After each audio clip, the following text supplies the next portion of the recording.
সময় কত দ্রুত চলে যায় মা।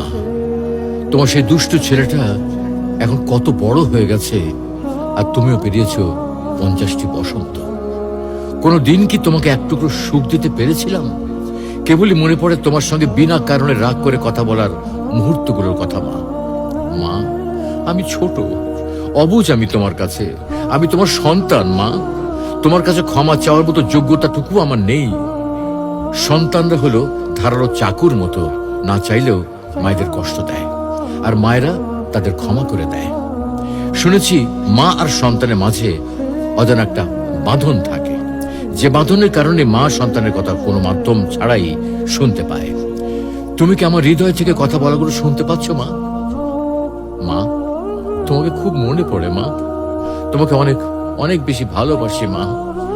দুনিয়ার সবকিছু বদলাতে পারে, কিন্তু মায়ের ভালোবাসা কখনো বদলাবার নয়।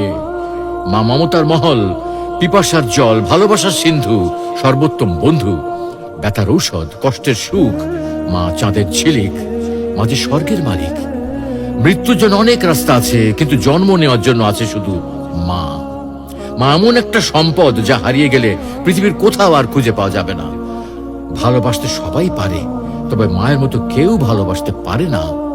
আমার প্রথম স্পর্শ মা, প্রথম পাওয়া মা, প্রথম শব্দ মা, প্রথম দেখা মা। মা আমার জান্নাত, তুমি আমার জান্নাত মা।